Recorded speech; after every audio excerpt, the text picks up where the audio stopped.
On February 27, 1943, Norwegian resistance fighters approached the Vemork heavy water plant. They carried homemade explosives assembled in basements and barns.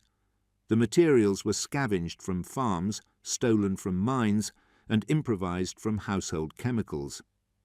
German engineers had declared the facility impregnable. The plant produced heavy water, essential for Germany's atomic bomb program. It was guarded by 40 German soldiers. It had minefields, searchlights, and alarm systems. It sat atop a cliff deemed impossible to climb. Professional commandos had failed to destroy it. A British glider assault in November 1942 ended in disaster. All 34 commandos killed or captured.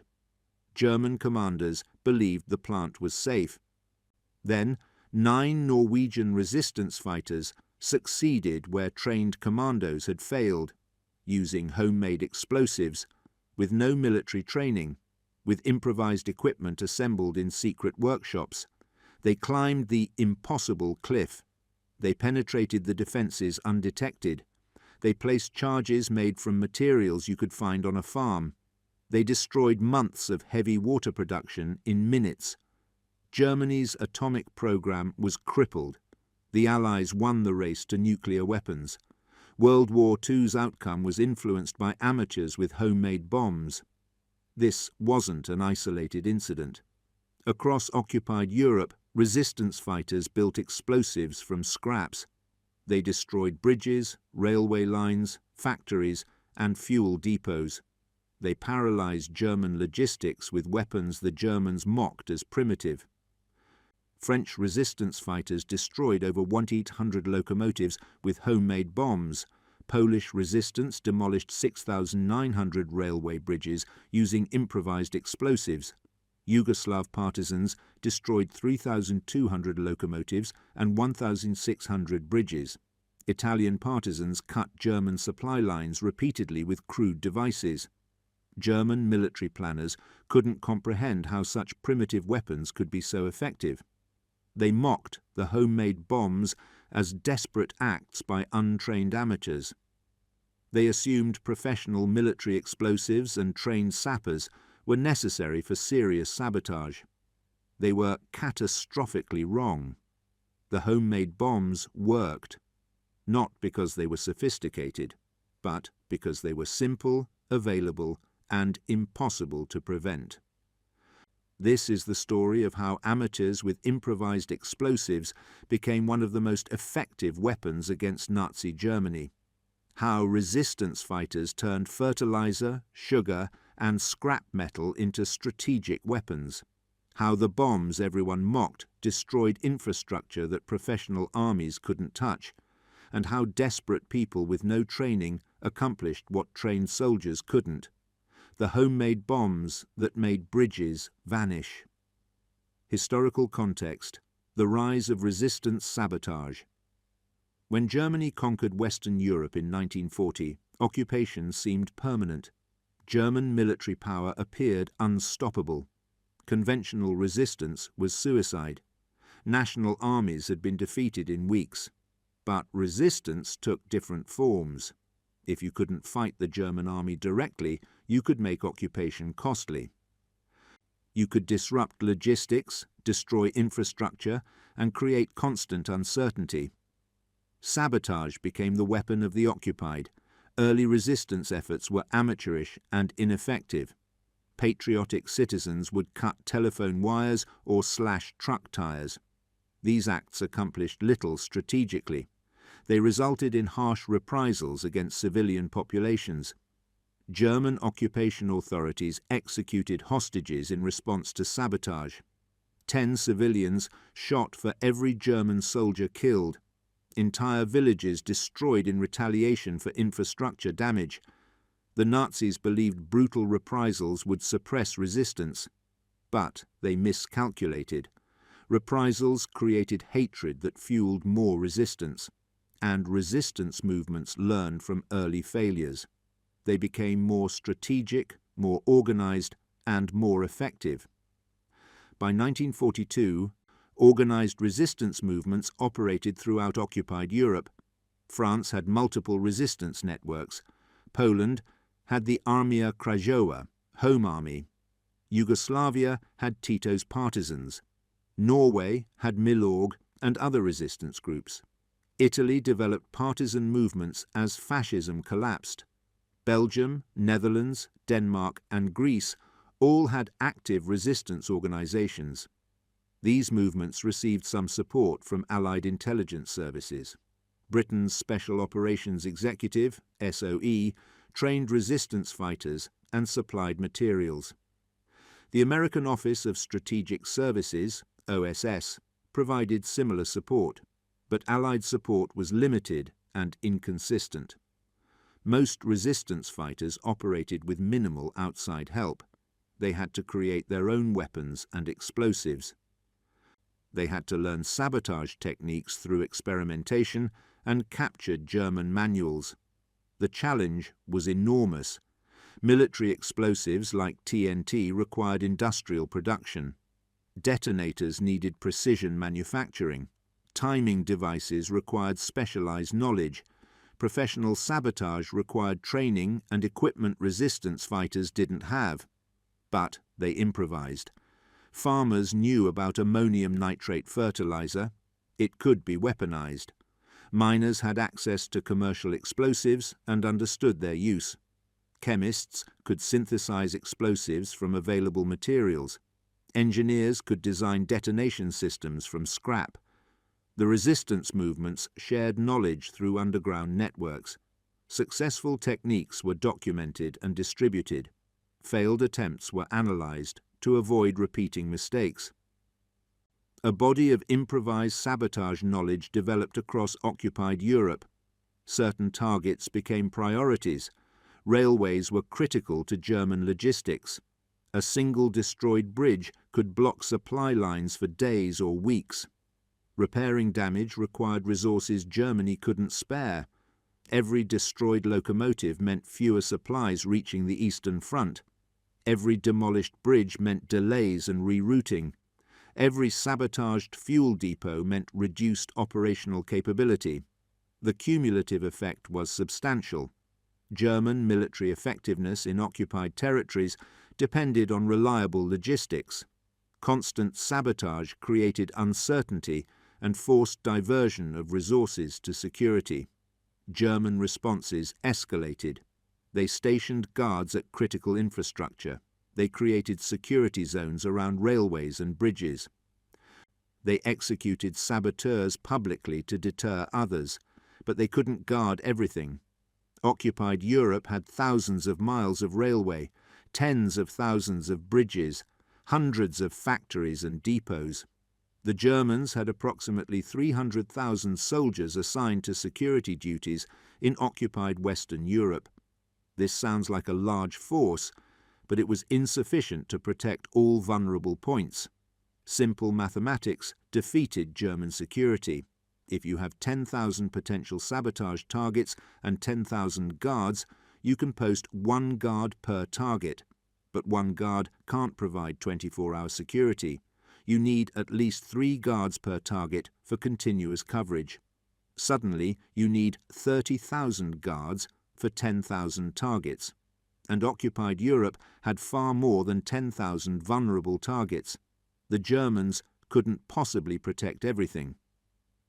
Resistance movements exploited this mathematical impossibility. They attacked the least defended targets. When Germans reinforced those targets, resistance attacked somewhere else. The Germans were always reacting, never preventing. This created a strategic dilemma. Assign more troops to security and you weaken combat forces. Accept infrastructure damage and you degrade military effectiveness. There was no good solution. By 1943, sabotage was significantly impacting German operations. A German military logistics report from July 1943 stated, "Railway sabotage in France is causing delays averaging 14 hours per shipment. Locomotive availability is reduced 30% due to sabotage and maintenance requirements from improvised repairs. bridge destruction forces lengthy rerouting. The cumulative effect equals removing approximately 15% of our logistics capacity. 15% doesn't sound catastrophic, but in total war, every percentage matters. 15% fewer supplies reaching the front meant weakened combat effectiveness. 15% more resources diverted to security meant fewer resources for fighting. And the sabotage was accomplished primarily with homemade explosives. The materials cost almost nothing. The fabrication required no industrial facilities. The results were strategically significant. German military engineers were baffled and frustrated. How could primitive homemade bombs destroy infrastructure designed to withstand military assault? How could untrained amateurs accomplish what required combat engineers in conventional warfare? The answer lay in understanding the different nature of sabotage versus combat. In combat, you attack defended positions with the enemy actively opposing you. You need overwhelming force and sophisticated weapons. In sabotage, you attack undefended or lightly defended targets when the enemy isn't present. You need just enough explosive to accomplish a specific task. Sophistication doesn't matter if the target is undefended. A crude bomb that destroys a bridge when no one is guarding it is more effective than a sophisticated bomb that can't be delivered, because the target is defended. Simplicity and availability trumped sophistication. The homemade explosives that resistance movements developed were remarkably effective for their intended purposes. They weren't suitable for combat, but they didn't need to be. They needed to destroy undefended infrastructure. For that purpose, they worked perfectly. Technical analysis: the chemistry of improvised destruction. Resistance fighters developed several types of homemade explosives. Each had specific advantages and disadvantages. Each required different materials, skills, and safety precautions. Understanding these explosives requires understanding both chemistry and practical application. The most common and accessible was ANFO, ammonium nitrate, and fuel oil. Ammonium nitrate was widely available as agricultural fertilizer. Farmers purchased it legally in large quantities for crop production. Fuel oil was available on every farm for tractors and equipment. Mixing these two readily available materials created a powerful explosive. The chemistry is straightforward, but requires precision. Ammonium nitrate, NH4NO3, functions as an oxidizer. It provides oxygen for combustion. Fuel oil provides carbon and hydrogen, the fuel that burns with that oxygen. When properly mixed and detonated, the reaction produces enormous energy release. The chemical reaction is 3NH4NO3 plus CH2, 3N2 plus 7H2O plus CO2 plus energy. The reaction releases approximately 3,700 kilojoules per kilogram. This is roughly 80% of TNT's explosive power by weight. The ratio matters critically. Approximately 94% ammonium nitrate to 6% fuel oil by weight is optimal. This ratio ensures all oxygen from the ammonium nitrate finds fuel to oxidize. Too much fuel oil leaves excess oil that doesn't contribute to the explosion. Too little fuel oil leaves excess oxidizer that doesn't enhance the blast. Resistance fighters learned these ratios through dangerous experimentation. Early attempts often used incorrect proportions. Some charges failed to detonate properly. They just burned instead of exploding. Other charges detonated with less power than expected. Some combinations were so wrong they barely reacted at all. Successful mixtures were carefully documented. Resistance members recorded exact measurements and results. This information was shared through underground networks. Written instructions were passed hand to hand. Verbal instructions were memorized and repeated. A typical instruction document might read, for railway sabotage, 50 kilograms fertilizer, 3 kilograms diesel fuel.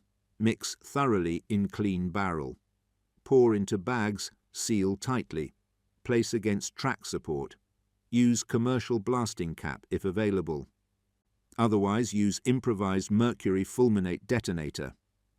These instructions were condensed to essential information, no unnecessary details that might confuse or overwhelm, just the critical ratios, quantities, and procedures. ANFO had several significant practical advantages beyond material availability. The materials didn't arouse suspicion when purchased or possessed. A farmer buying ammonium nitrate fertilizer was completely normal. Everyone had fuel oil for vehicles and equipment. German authorities had no way to distinguish legitimate purchases from sabotage preparation. Mixing the materials required no special equipment whatsoever. A bucket, a stick for stirring, and a clean surface were sufficient. No chemical processes beyond simple mixing.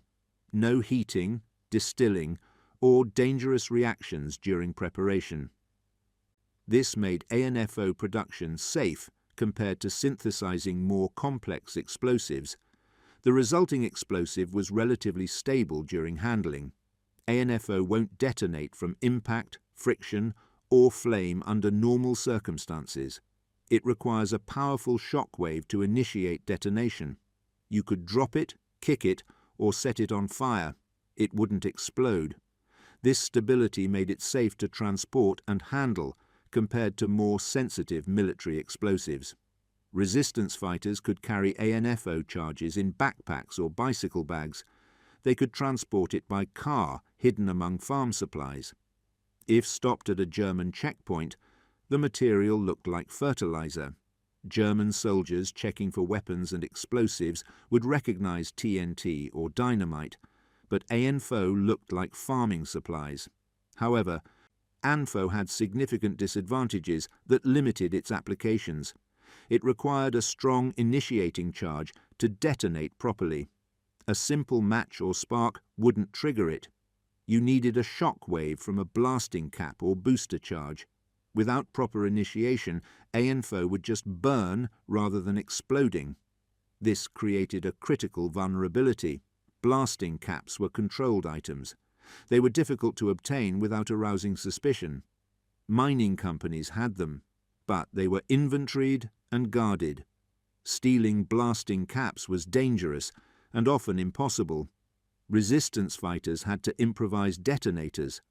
This was the most dangerous and difficult part of sabotage preparation. Many resistance members died in detonator accidents. One common improvised detonator used mercury fulminate. Mercury fulminate, AECNO2, is an extremely sensitive primary explosive. It detonates from impact, friction, heat, or spark. This sensitivity makes it dangerous to synthesize and handle, but it also makes it effective as a detonator. Even small amounts create shock waves powerful enough to initiate ANFO. Synthesizing mercury fulminate required obtaining mercury and nitric acid. Mercury was available from thermometers, barometers, and some industrial processes.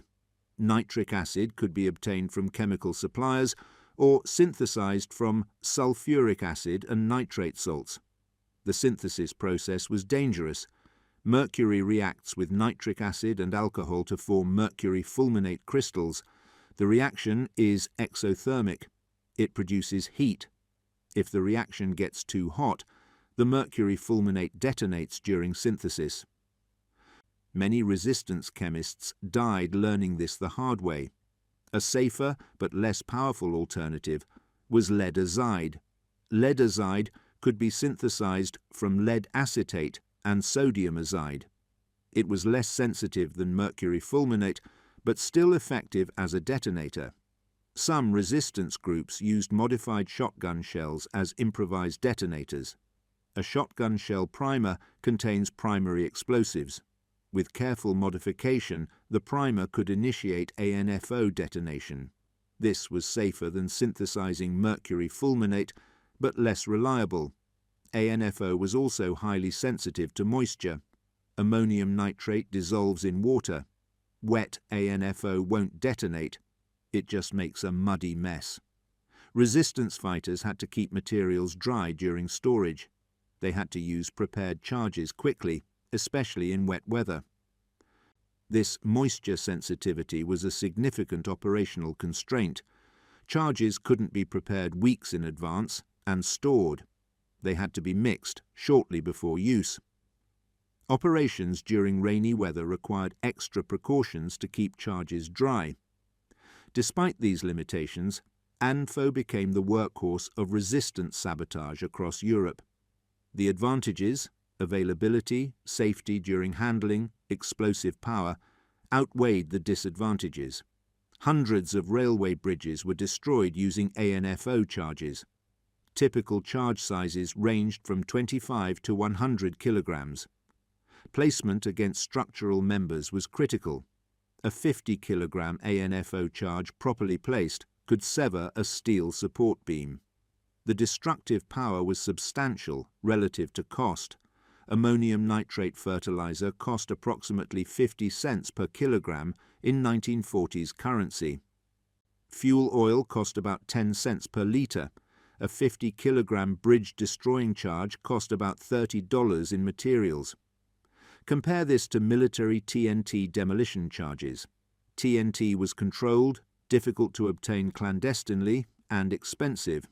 An equivalent TNT charge would cost $300, $500 if you could acquire it at all. The cost differential was 10 to 1 or greater. ANFO democratized sabotage economically. Resistance groups with minimal funding could afford unlimited explosives. The limiting factor wasn't money, it was operational security and courage. Another common homemade explosive was picric acid, also called trinitrophenol. Picric acid could be synthesized from aspirin, acetyl salicylic acid, and common chemicals. The process was significantly more complex than mixing ANFO. It required actual chemistry knowledge and proper laboratory technique. But picric acid had advantages that made the complexity worthwhile for some applications. It was more powerful than ANFO by weight, comparable to military TNT. It was less sensitive to moisture. It remained stable when wet. It could be melted and poured into molds to create shaped charges. It could be pressed into specific forms for precision demolition. Picric acid synthesis started with aspirin or phenol. These were available from pharmacies and chemical suppliers.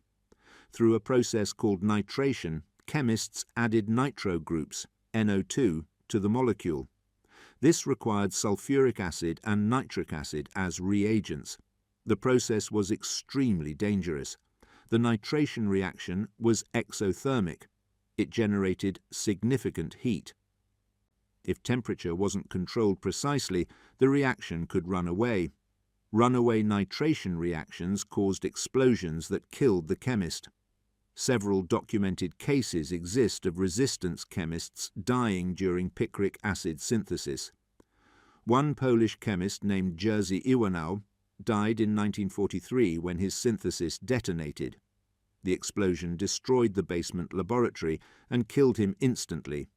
But his notes survived and were used to train other chemists. Despite the dangers, experienced chemists could produce picric acid reliably. The yield was good.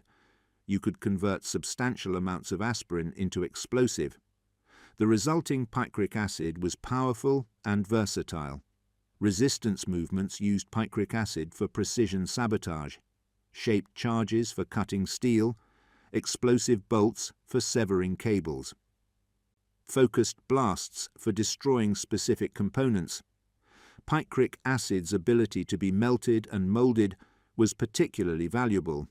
You could create custom charges exactly shaped for specific targets. This precision wasn't possible with granular ANFO, but the synthesis required chemistry knowledge that not all resistance members possessed. It required access to proper acids and equipment. It required laboratory space that could be concealed. And it was dangerous enough that mistakes were often fatal. Many resistance movements reserved picric acid synthesis for specialists. These chemists would produce explosives for others to use. The division of labour reduced casualties. Better to risk a few expert chemists than many amateurs. A third category of improvised explosives involved chlorate mixtures. Potassium chlorate or sodium chlorate mixed with sugar, sulfur, or other fuels created explosive combinations. Chlorates were available as weed killers, bleaching agents, and in some industrial processes. They could be purchased from agricultural suppliers or chemical companies. The advantage was that chlorate purchases didn't raise the same suspicions as large fertilizer purchases. A farmer buying 100 kilograms of ammonium nitrate might be preparing sabotage or might be fertilizing fields, but the volume was noticeable. Chlorates could be obtained in smaller quantities from multiple sources. Chlorate explosives were created by mixing potassium or sodium chlorate with a fuel. Common fuels included sugar, sulfur, charcoal, or petroleum jelly. The mixture was mechanically sensitive. Friction, impact, or static electricity could cause detonation. This extreme sensitivity made chlorate explosives extraordinarily dangerous to manufacture and handle. Mixing chlorates required extreme caution. Wooden or ceramic tools only. Metal tools created friction and sparks. Small batches only.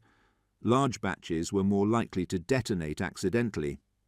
Anti-static precautions, static electricity from clothing could trigger detonation. Many resistance fighters died in chlorate mixing accidents.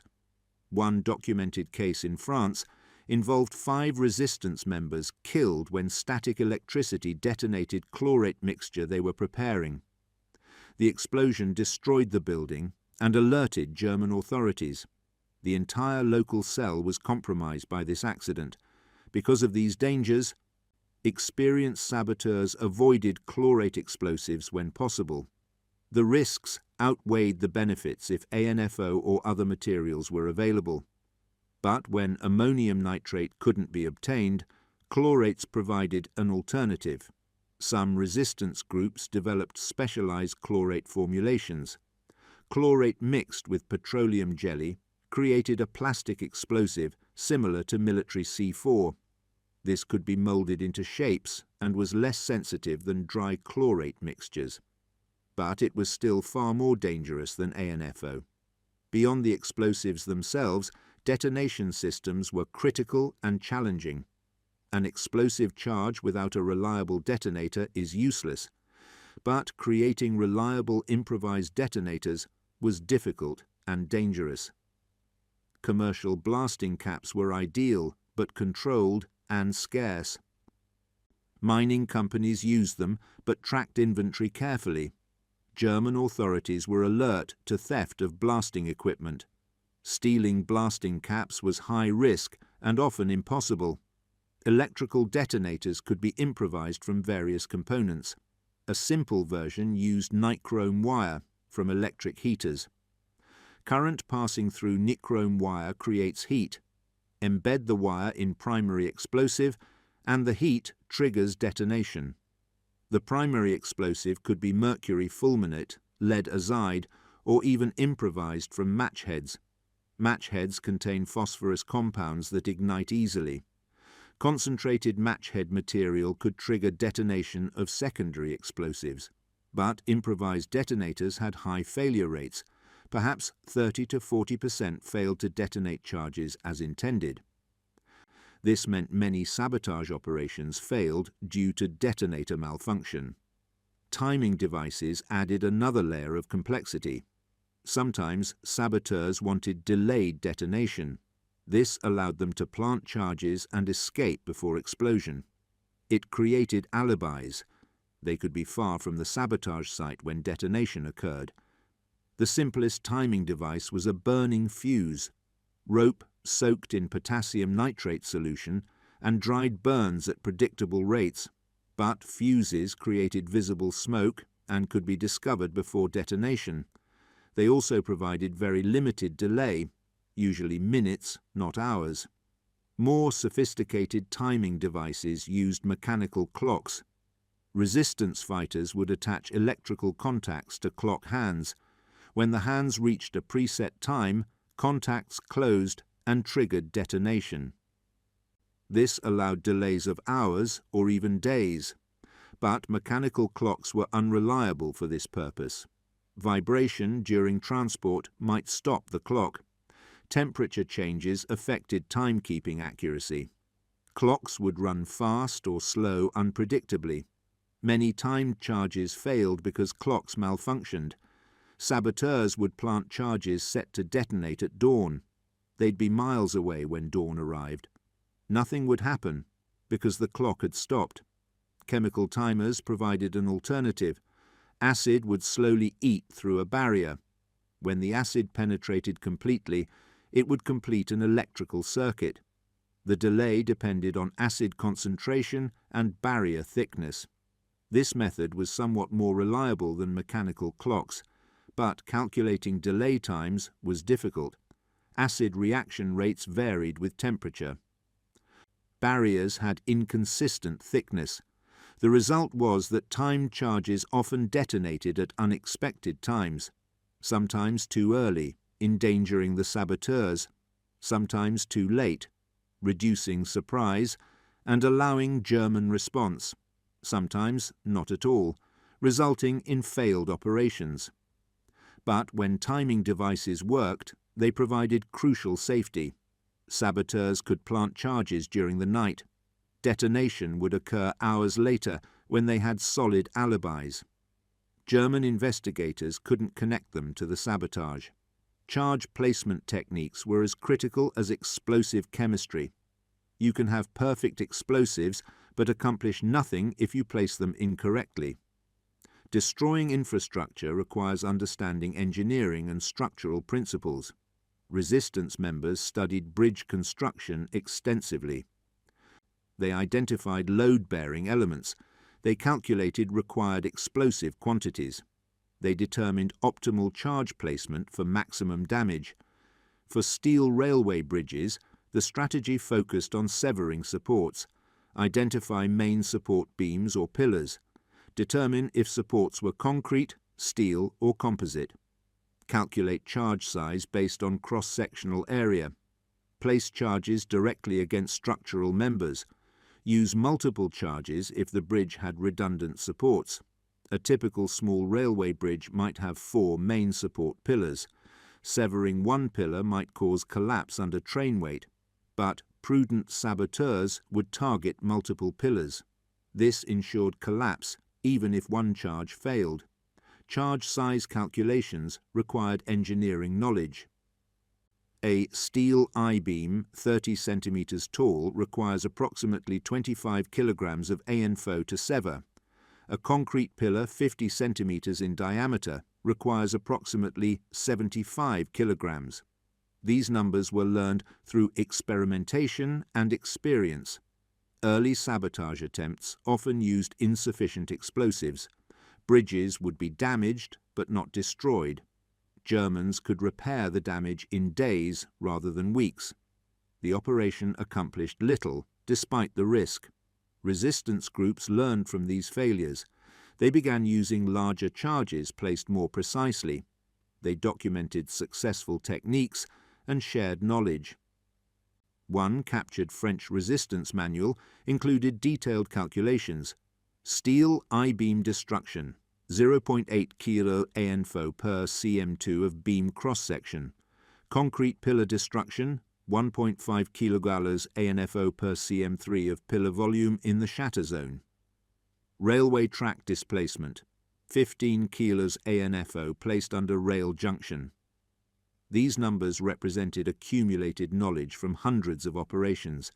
They were more specific than some official military demolition manuals. Germans who captured these documents were shocked. They realized they weren't fighting random vandalism. They were facing systematic, calculated engineering operations. The resistance had developed genuine expertise. Simultaneity was critical for multi-charge operations. If you placed 4 charges on 4 bridge pillars, they needed to detonate together. If one detonated first, the bridge would shift. The other charges might be dislodged or displaced. The damage would be less effective. Achieving simultaneous detonation with improvised materials was difficult. Commercial delay detonators allowed precise timing, but resistance fighters didn't have access to such equipment. They used techniques like Cortex-style detonating cord, a fast-burning fuse connecting all charges. When one charge detonated, the fuse carried the detonation to other charges. This created near-simultaneous detonation, or they used electrical systems with parallel wiring. All charges connected to a single power source. Closing one switch sent current to all detonators simultaneously. These systems worked, but required knowledge and careful construction. Many operations failed due to detonation timing errors. The accumulated technical knowledge of resistance sabotage was remarkable. These were amateurs teaching themselves demolition engineering. They had no formal training in explosives or structural engineering. They learned through experimentation, captured documents, and shared experience. The sophistication they achieved rivaled professional military engineering. Not in equipment. They lacked proper tools and materials, but in understanding and application of principles. This was the fundamental misunderstanding of German authorities. They assumed amateurs couldn't accomplish professional-level sabotage. But motivated amateurs with shared knowledge became professionals through practice. The homemade bombs weren't crude. They were optimized for specific purposes using available materials. They represented sophisticated understanding applied with limited resources, and they worked devastatingly well. Human impact. The saboteurs who became legends. Max Manus was a 22-year-old Norwegian artist in 1940. He had no military training. He had no engineering background. He had never handled explosives. When Germany invaded Norway in April 1940, Manus joined resistance efforts. He started with small acts, distributing underground newspapers, helping people escape. But he wanted to do more. In 1941, he volunteered for sabotage training with SOE in Britain. The training was intense and dangerous. He learned chemistry, explosives handling, and demolition techniques. He learned how to synthesize explosives from household materials. He returned to Norway in 1943. His mission: destroy German shipping in Oslo harbour. The Germans controlled the harbour with patrols and searchlights. Direct assault was impossible. Manus and his team built limpet mines from available materials. The explosive was homemade, synthesized in a basement laboratory. The detonators were improvised from modified clock mechanisms. The magnets were scavenged from various sources. The mines looked crude. German engineers who later examined unexploded examples described them as amateurish construction, but they worked. On January 23, 1943, Manus and his team placed limpet mines on 5 German ships in Oslo harbour. They swam in freezing water, carrying the homemade mines. They attached the devices to ship hulls and swam back. Hours later, explosions ripped through the harbour. 4 ships sank or were severely damaged. One 5,000-ton cargo ship carrying supplies for the Eastern Front went to the bottom. German authorities were baffled. How did crude homemade explosives sink modern steel ships? How did untrained civilians accomplish what naval commandos struggled to do? Manus continued sabotage operations throughout the war. He sank or damaged over 20 German vessels. He used homemade explosives exclusively. He never had access to military-grade munitions. Each operation was carefully planned. Study the target. Calculate required explosive force. Synthesize appropriate explosives. build custom detonation systems, execute with precision. The homemade nature of the weapons was an advantage. Military explosives would have been traced to Allied supply chains. Homemade explosives created uncertainty. Were the Allies supplying resistance, or were locals producing weapons themselves? This uncertainty made German counterintelligence more difficult. They couldn't simply track supply chains. The weapons were being manufactured in occupied territory from local materials. Manus survived the war. He became a national hero in Norway. But he suffered severe psychological trauma from his wartime experiences. "Making bombs in basements, killing men I never saw," he said in a 1950s interview. "The explosives were simple chemistry. The killing wasn't. Every ship I sank, I knew there were men aboard. I killed them with homemade devices built in a kitchen. How do you process that?" He struggled with alcoholism and PTSD for decades. He died in 1996, having never fully recovered from the psychological cost of his wartime sabotage. His story reveals the human reality behind resistance sabotage. It wasn't glorious adventure, it was terrifying, psychologically devastating work. The homemade bombs killed effectively. The killing traumatized those who did it. Francis Kamertz was a British SOE agent operating in southeastern France. His code name was Roger. He coordinated resistance sabotage across a wide region. Kamertz wasn't a soldier or engineer by background. He was a schoolteacher before the war. He learned sabotage techniques through SOE training.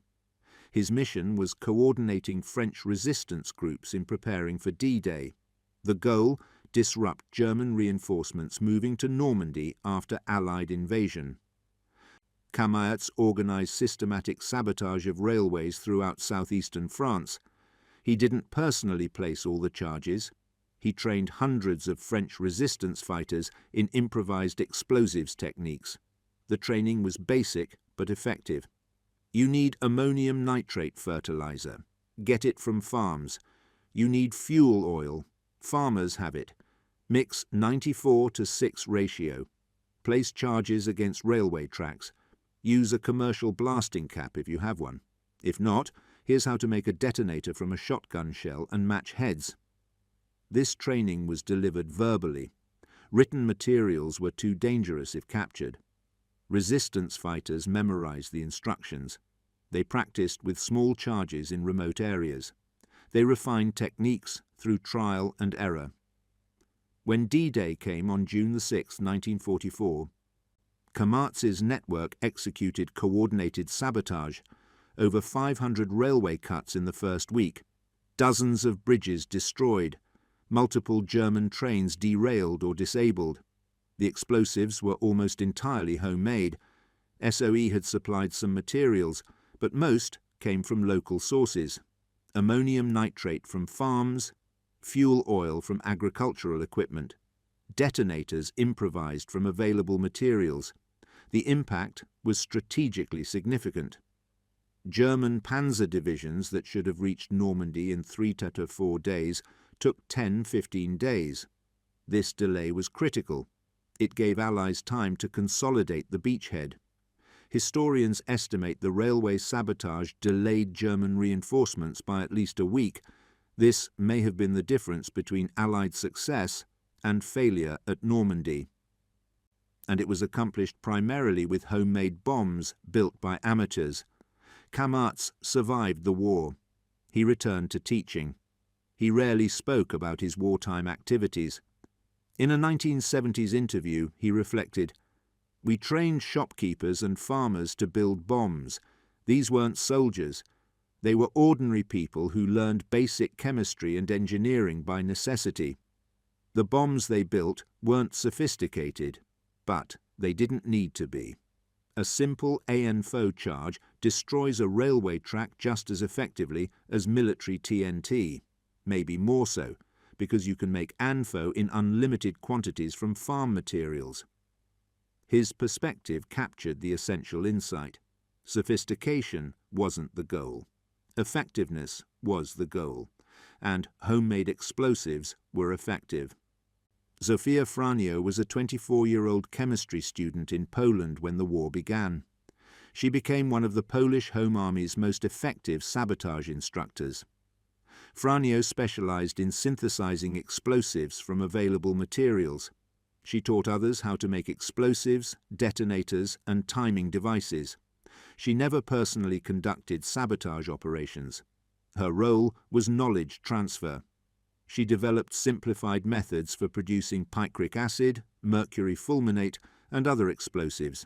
She created improvised laboratories in basements and abandoned buildings. She trained hundreds of resistance fighters in basic chemistry.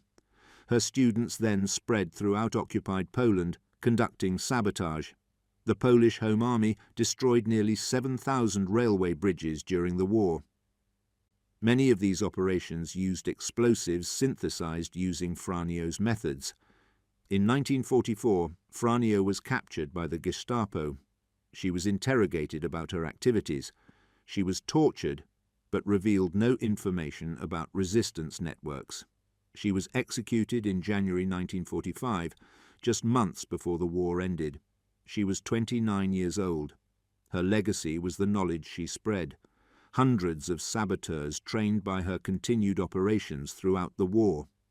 The techniques she developed were documented and shared across resistance networks. After the war, former resistance fighters spoke about her contribution. "Zofia taught us how to turn farmhouse materials into weapons," one said. "Without her knowledge, we couldn't have conducted half our operations. She was the most important person most people never heard of." Her story represents thousands of similar stories. Resistance members whose critical contributions remained unknown.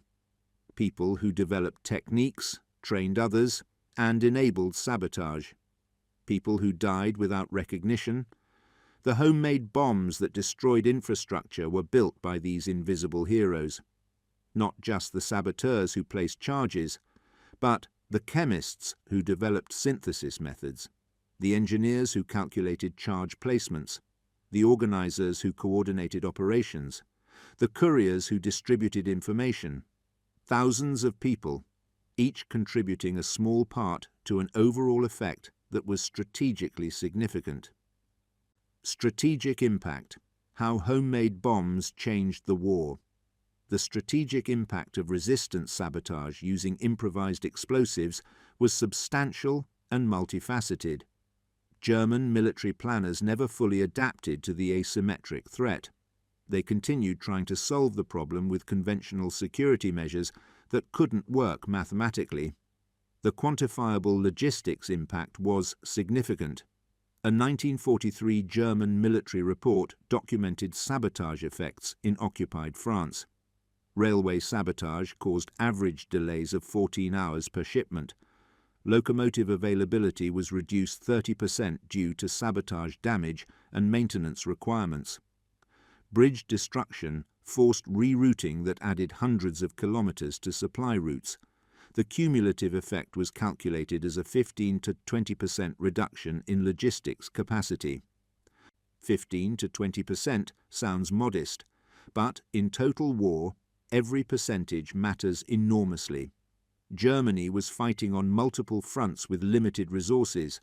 Any reduction in logistics efficiency weakened combat capability. The Eastern Front consumed vast quantities of supplies: ammunition, fuel, food, winter clothing, replacement equipment. Every delayed trainload meant reduced combat effectiveness somewhere. Every destroyed bridge meant supplies didn't reach troops who needed them.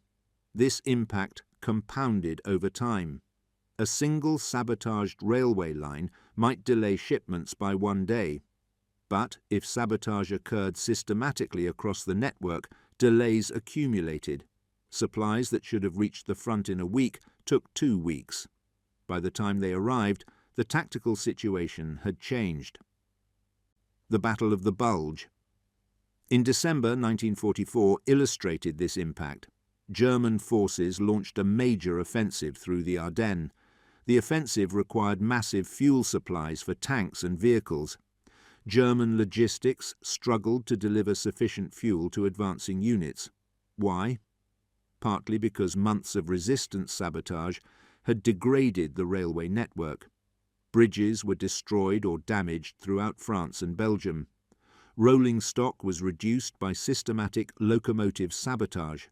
The logistics system couldn't surge capacity when needed because it had been systematically degraded. German tanks ran out of fuel within days. The offensive stalled partly due to fuel shortages. Resistance sabotage hadn't directly stopped the offensive, but it had created conditions where German logistics couldn't support the operation. This indirect impact was difficult to quantify, but strategically significant. How many German offensives failed or were never attempted because logistics were unreliable? How many defensive positions were abandoned because supplies couldn't get through? How many troops surrendered because food and ammunition didn't arrive? The psychological impact on German forces was also substantial. Soldiers and officers knew that sabotage constantly threatened their supply lines. They knew that reinforcements might not arrive when needed. They knew that evacuations might be impossible if railways were cut. This created anxiety and undermined confidence. If you can't trust that ammunition will arrive, you conserve what you have. This reduces combat aggressiveness and initiative. Defensive posture becomes preferable to offensive operations.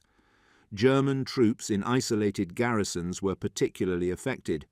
They knew that if resistance cut the railway, they would be stranded. Relief wouldn't arrive. Resupply would cease. They might be overrun before help could reach them. This fear influenced tactical decisions. German commanders concentrated forces rather than dispersing them. Dispersed forces were vulnerable to being isolated by sabotage, but concentrated forces were vulnerable to air attack and artillery. There was no good solution. The diversion of German resources to security was strategically costly. Approximately 300,000 German soldiers were assigned to security duties in occupied Western Europe by 1944. These soldiers guarded railways, bridges, factories, and other infrastructure. They conducted anti-partisan operations. They investigated sabotage incidents. These 300,000 soldiers weren't available for combat on other fronts. They represented roughly 15 divisions worth of manpower. 15 divisions that could have fought in Normandy, Italy, or the Eastern Front. Instead, they guarded bridges and chased saboteurs. The security forces weren't even particularly effective. Despite 300,000 soldiers assigned to security, sabotage continued. The mathematical problem remained: too many targets, too few guards. German military planners recognized this, but had no solution. Withdraw security forces and sabotage would increase. Maintain security forces and combat strength suffered. Some German commanders argued for brutal reprisals to deter sabotage. Execute 100 hostages for every sabotage incident. Destroy entire villages suspected of harboring resistance. Make the cost of resistance unbearable. These tactics were attempted in various locations. They failed to suppress resistance and often increased it. Reprisals created hatred that motivated more resistance. Families who lost members to reprisals joined resistance movements. The failure of reprisals to suppress sabotage was a significant German strategic failure. They had assumed that sufficient brutality would deter resistance, but resistance was motivated by ideology and hatred of occupation. Adding more brutality just created more hatred. The Allied strategic benefit from resistance sabotage was substantial.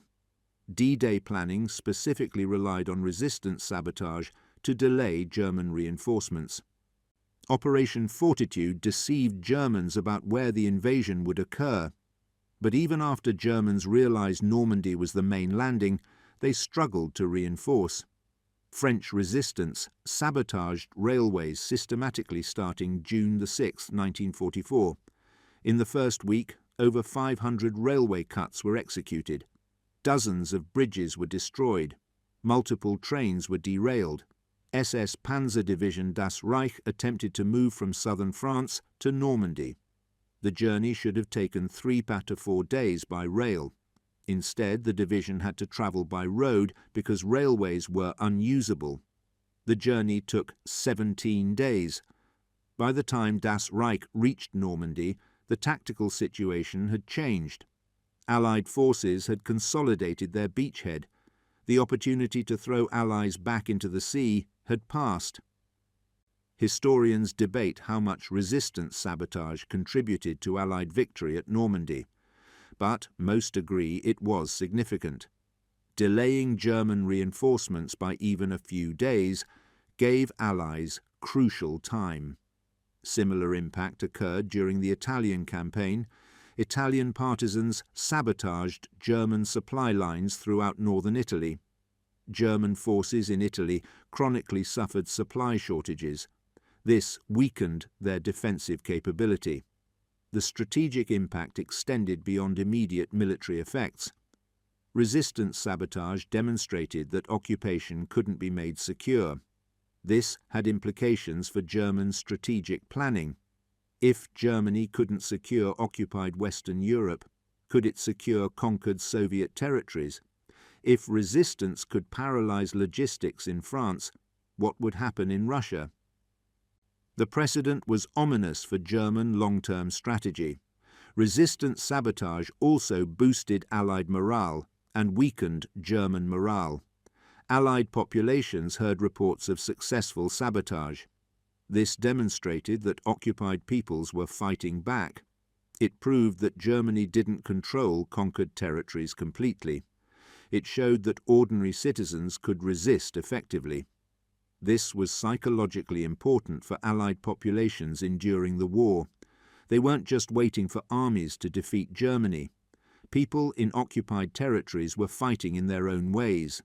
For German populations, the opposite occurred. Reports of constant sabotage revealed that occupation was contested. The promise of secure, prosperous empire was revealed as fantasy. Occupied territories required constant military presence just to maintain minimal control. This undermined the Nazi narrative of inevitable Aryan dominance. If the master race couldn't even secure railway lines in France, how would they rule Europe? The strategic verdict on resistance sabotage using improvised explosives is clear. It was cost-effective. It diverted enemy resources. It degraded logistics capability. It supported Allied operations. It demonstrated the limits of occupation. And it was accomplished primarily by amateurs using homemade explosives that cost almost nothing to produce. Modern relevance. The enduring threat of improvised explosives. The improvised explosives developed by W2 resistance fighters pioneered techniques still used today. The basic chemistry hasn't changed. Ammonium nitrate and fuel oil remain a potent explosive combination. Chlorate mixtures remain dangerous and effective. Modern terrorism has adopted many W2's resistance techniques. The 1995 Oklahoma City bombing used an ANFO bomb. The explosive was ammonium nitrate fertilizer mixed with fuel oil. The materials cost approximately $5,000. The bomb killed 168 people and destroyed a federal building. The chemistry was identical to what French resistance fighters used in 1944. The materials were obtained the same way, purchasing fertilizer legally. The destructive power was proven by W2's sabotage operations. This creates profound security challenges. You can't ban fertilizer. Agriculture requires it. You can't ban fuel oil. Vehicles and equipment need it.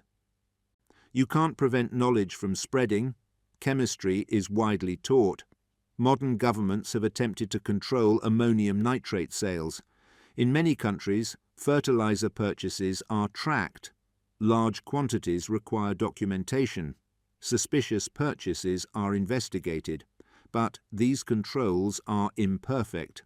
Ammonium nitrate is too economically important to ban completely. Determined individuals can obtain it through various means. The knowledge of how to weaponize it is impossible to suppress. This is the legacy of Vemork's resistance sabotage, proving that amateurs with improvised explosives could achieve strategic effects, creating knowledge that can't be uninvented, demonstrating vulnerabilities that can't be fully secured. Modern infrastructure remains vulnerable to the same tactics. Bridges, railways, power lines, fuel depots, all are potential targets. Securing everything is mathematically impossible, just as it was for the Germans in Norwegian. The difference is context and legitimacy. WOTT resistance fighters were fighting against invasion and occupation. Their sabotage was widely viewed as legitimate resistance to tyranny. Modern terrorism uses similar techniques for purposes most societies condemn. The techniques are identical. The ethics are opposite. This creates difficult questions about knowledge dissemination. Should chemistry education avoid teaching explosive synthesis? Should engineering education avoid teaching structural vulnerabilities? Should historical accounts of resistance sabotage omit technical details? There are no easy answers. Restricting knowledge creates educational gaps. But unrestricted knowledge enables malicious actors. WN resistance sabotage also demonstrated the limits of security through force. Germany couldn't protect its infrastructure despite massive security resources. Modern nations face the same limitation. You can't guard everything. You can't prevent all attacks. You can reduce risk, but not eliminate it. This has implications for counter-terrorism strategy.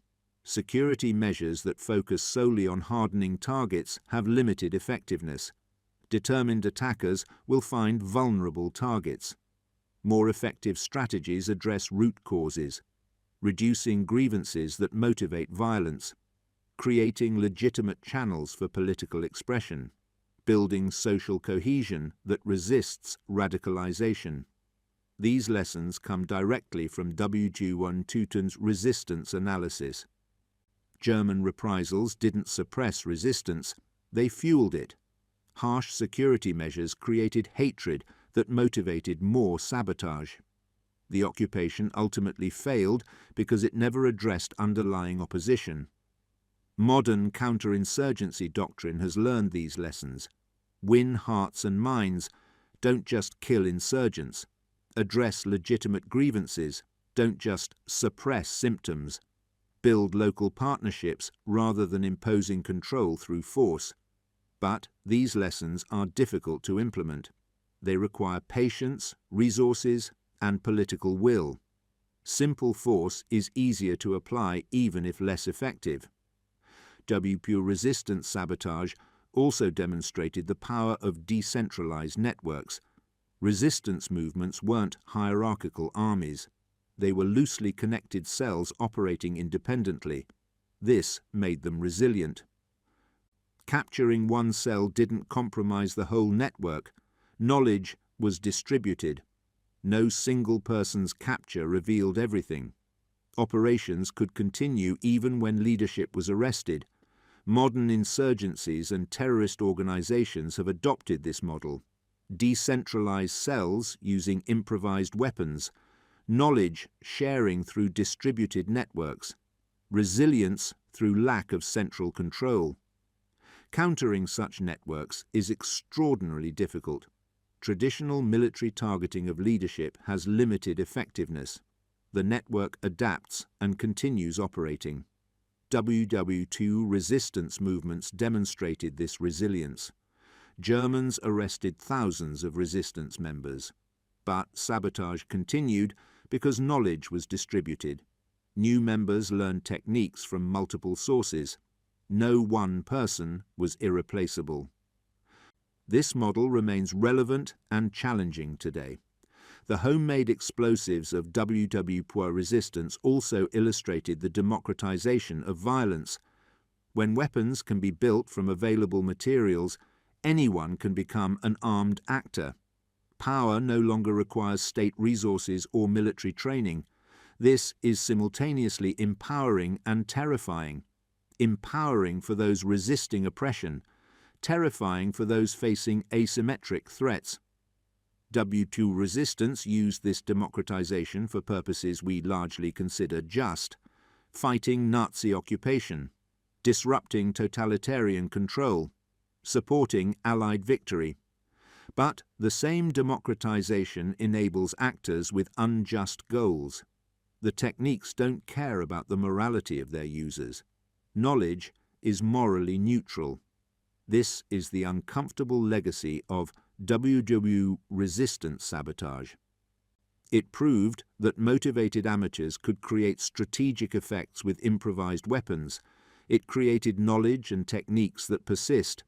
It demonstrated vulnerabilities that remain. We celebrate the resistance fighters who use these techniques against Nazis. We condemn terrorists who use identical techniques for different purposes. The difference isn't the techniques, the difference is the cause. But the techniques remain available to anyone. The knowledge can't be suppressed, the vulnerabilities can't be fully secured. This is what WPU resistance sabotage taught us, for better and worse. Conclusion: the bridges that vanished.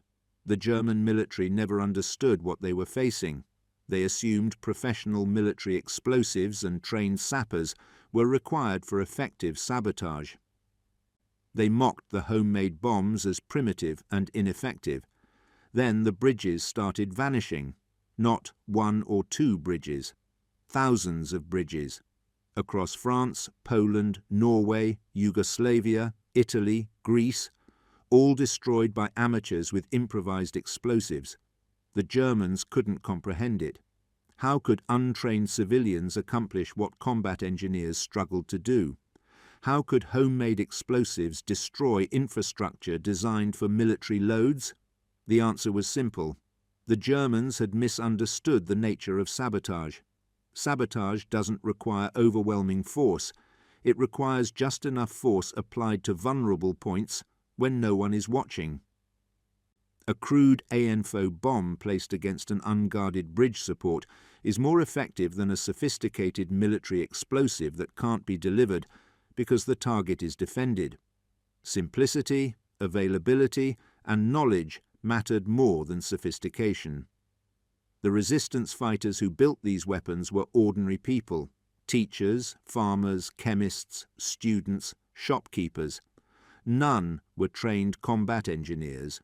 Most had never handled explosives before the war. But necessity created expertise. They learned chemistry from textbooks and experimentation. They learned engineering from observation and calculation. They learned tactics from trial and error. They became specialists in improvised destruction, not through formal training, but through desperate necessity and shared knowledge. The weapons they built weren't elegant. Buckets of fertilizer mixed with fuel oil, clock mechanisms attached to blasting caps, chemicals synthesized in basement laboratories. But they worked. Bridges collapsed, railways were severed, ships sank, factories burned. The strategic impact was substantial. German logistics were disrupted throughout occupied Europe. Reinforcements were delayed during critical battles. Resources were diverted to security rather than combat. Historians debate the exact contribution. How much did resistance sabotage affect military outcomes? The consensus: significant but difficult to quantify precisely. Every delayed trainload of ammunition meant reduced combat effectiveness. Every destroyed bridge meant rerouting and delay. Every sunk ship meant fewer supplies. The cumulative effect was a 10–20% reduction in German logistics efficiency. In total war, this margin matters enormously, and it was achieved with homemade bombs built by amateurs, weapons that cost dollars to produce, built in basements and barns. from materials anyone could obtain. This democratization of destructive power was unprecedented. Before WW, significant sabotage required professional military resources. After WW, everyone knew that motivated amateurs could create strategic effects. The knowledge couldn't be suppressed. The techniques were documented and spread. The vulnerabilities were demonstrated. This legacy persists today. Modern infrastructure remains vulnerable to improvised explosives. Modern security forces face the same mathematical impossibility as the Germans. You can't protect everything. Modern terrorists use techniques pioneered by WW resistance. The difference is legitimacy, not capability. WGP resistance fought occupation and tyranny. Their sabotage was widely celebrated. Modern terrorism uses identical methods for purposes most condemn. But the techniques remain available. The chemistry hasn't changed. The vulnerabilities persist. This is the uncomfortable truth about the homemade bombs that made bridges vanish. They proved that amateurs could defeat professional security. They demonstrated that knowledge and determination matter more than resources. They showed that infrastructure vulnerability is inherent and unavoidable. We celebrate the resistance fighters who used these weapons against Nazis. We should. They were heroes fighting for freedom. But we must also recognize what they proved. That motivated people can build powerful weapons from available materials. That knowledge, once created, can't be suppressed. That security is always imperfect. The bridges that vanished in Dan demonstrated these truths. They vanished because determined people learned to build bombs from fertilizer. They vanished because no security system can protect everything. They vanished because knowledge empowers those who possess it. The mocking stopped when the first bridge fell. German engineers realized their assumptions were wrong. Homemade bombs weren't primitive. They were optimized for purpose. Amateurs weren't incompetent. They were motivated learners. By the time Germans understood what they faced, thousands of bridges had already vanished. Tens of thousands of sabotage operations had succeeded. The strategic damage was done. The homemade bombs had accomplished what conventional forces couldn't. They had disrupted German logistics throughout occupied Europe. They had tied down hundreds of thousands of troops in security roles. They had proven that occupation couldn't be made secure. This lesson resonates across history.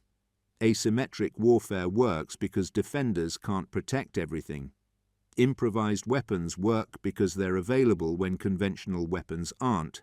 Knowledge works because it enables those willing to learn. The bridges that vanished proved these principles, with consequences we're still grappling with today.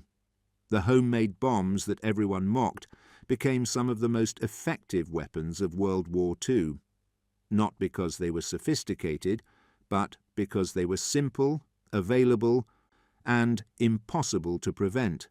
The bridges vanished, and nothing could bring them back until the war was over, and the occupation ended, and the resistance fighters could finally rest, having proved that amateurs with determination could defeat professional military power, one homemade bomb at a time, one vanished bridge at a time, until the bridges stopped vanishing, because the war was won by many factors, including the humble homemade bombs that everyone had mocked, until the bridges started disappearing, and then the mocking stopped.